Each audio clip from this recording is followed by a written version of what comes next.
如果一部剧拥有张凌赫和王楚然两位高颜值主演，开播前预约人数超过1000万，还同时登录爱奇艺和腾讯视频，你会不会以为它至少应该成为2026年暑期档的一匹黑马？但现实却有点出人意料。这一秒过火已经在8月5日正式收官，可直到大结局播完，它依然没有突破爱奇艺1万热度值，最高热度停留在8228，而在腾讯视频，最高热度则达到24506，同样没有跨过3万这个经常被观众拿来衡量作品爆发力的门槛。也就是说，这部开播前被寄予厚望、拥有顶级演员配置、超过1000万预约量，又改编自匪我思存作品的民国爱情剧，最终并没有成为大家预想中的现象级爆款。那么问题来了，到底是哪一个环节出了问题？是双平台播出分流了观众？是 AI 画面引发的第一波争议？是剧情节奏太快？还是张凌赫和王楚然的组合最终也没能把演员热度真正转化成持续追剧的人气？更值得讨论的是，这部剧真的算失败吗？因为如果只看热度数字，答案似乎非常简单。但如果把整部剧从开播、争议、剧情、演员表现到最后的大结局全部放在一起看，你会发现这一秒过火的情况其实比一个简单的爆或者不爆复杂得多。今天我们就来完整聊聊这部剧为什么距离爆款只差一步，又为什么最终没能真正跨过那条线。首先，我们必须回到它开播之前。这一秒过火最大的优势是什么？答案其实非常明显，张凌赫、王楚然，再加上匪我思存这个名字，这3个元素组合在一起本身就自带关注度。张凌赫这几年一直处在上升阶段，从古装角色到现代题材，他最大的优势就是外形条件和镜头表现力，尤其是那种冷感、克制、带一点距离感的角色，很容易让观众产生强烈的视觉记忆。而这一次他饰演的慕容清逸更是一个非常典型的悲剧型男主，他不是简单意义上的霸道总裁，也不是完全意义上的深情男主，他身上同时存在冷漠、偏执、骄傲、仇恨和无法控制的爱。他明明想靠近任素素，却又因为家族、战争和过去的恩怨，不断把自己推向更危险的位置。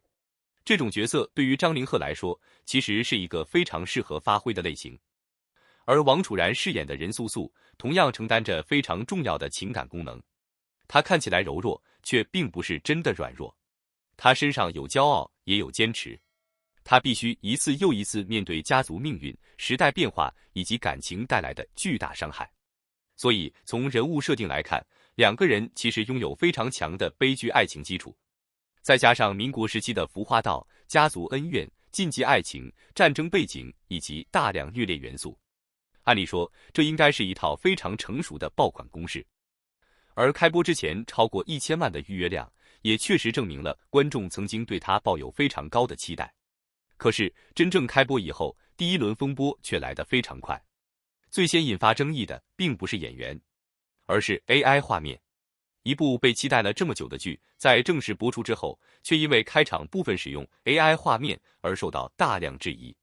对于观众来说，这其实是一个非常敏感的问题，因为一部民国剧最重要的东西之一就是氛围，人物、场景、光影、年代感，这些元素必须共同建立一个完整的世界。当观众第一时间看到明显带有 AI 痕迹的画面时，原本期待的电影感很容易瞬间被打断。更关键的是，这种第一印象一旦形成，就很难完全消失。面对争议之后，剧方也进行了调整，用真人拍摄版本替换相关画面。但问题是，观众对一部剧的第一印象往往只有一次，而这一秒过火，恰好在这个最关键的时间点，没有把观众牢牢留住。接下来，真正影响追剧体验的是画面和叙事。不少观众认为，这部剧在镜头处理上过度依赖人物近景。张凌赫和王楚然确实拥有很强的镜头表现力，但是如果一部民国剧大量使用脸部特写，却缺少足够有层次的环境镜头，那么原本应该具有的时代质感就会被削弱。再加上画面整体偏亮，部分场景缺少预告片中那种压迫感和电影感，这就产生了一种很微妙的落差。观众看到宣传物料的时候，期待的是一部具有高级质感的民国爱情大剧。真正追剧之后，却有人觉得它更像是一部被拉长的横屏短剧，而剧情本身又进一步放大了这种感觉。家族惨案、假死、身份误会、复仇、禁忌感情、战争、毒杀阴谋，这些元素单独拿出来，每一个都可以成为一部剧的核心冲突。但如果在有限的篇幅里连续出现，就很容易产生一个问题：剧情很刺激，但是人物情绪还没有完全沉淀，下一件大事就已经发生了。观众刚刚接受一个信息，新的反转马上出现。刚刚以为人物终于可以走到一起，又出现新的误会。刚刚以为一个角色已经离开，结果又重新出现。这种高密度的信息输入会让一部分观众觉得刺激，但也会让另一部分观众觉得疲惫。这也是为什么这一秒过火的口碑出现了明显分化。喜欢的人会觉得他虐得够狠，反转够多，人物够惨；不喜欢的人则认为他为了制造冲突而不断叠加戏剧元素，导致人物行为缺少足够的铺垫。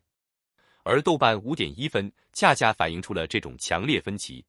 但如果因此直接说这部剧没有亮点，也并不公平。因为张凌赫和王楚然依然是这部剧最明显的优势，尤其是张凌赫饰演的慕容清逸。这个角色最难的地方不是哭，也不是发疯，而是克制。他很多时候明明情绪已经到了极限，却必须压住。他的眼神里有爱，也有恨。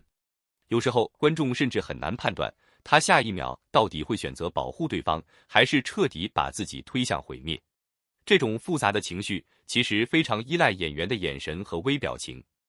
而张凌赫这一次的表现，至少证明了一件事情：他正在尝试摆脱单纯依靠外形带来的角色优势。慕容清逸这个人物本身就是一个充满矛盾的角色，越爱越痛苦，越想保护越容易伤害，越想逃离家族命运，越无法摆脱自己的身份。这也是为什么到了后期，随着人物动机逐渐被解释，部分观众对这部剧的评价开始出现回升。因为前面那些看起来混乱的行为，终于开始有了原因。尤其到了大结局，故事真正进入了他最擅长的领域——悲剧。这也是匪我思存作品经常带给观众的一种感觉。爱情从来不是简单的最后两个人幸福的生活在一起，有时候两个人明明相爱，却偏偏无法拥有一个完整的结局。慕容清逸最终走向了最后一场战斗，为了阻止毒杀整座城市的阴谋，他选择站出来，而这个选择也意味着他必须付出自己的生命。当这个角色真正走到生命终点的时候，整部剧前面所有关于爱、恨、家族和时代的冲突终于汇聚到一起。任素素则成为留下来的那个人，他没有办法改变过去，也没有办法让那些已经离开的人重新回来，他只能带着记忆继续生活。这也是这部剧最残酷的地方。真正的悲剧从来不是死亡本身，而是有人死去之后，另一个人还必须继续活下去。更狠的是，这一次并不只是男女主的故事走向悲剧，连副线 CP 也没有得到真正完整的圆满。因此，不少观众直接把它称为全员悲剧。有人离开，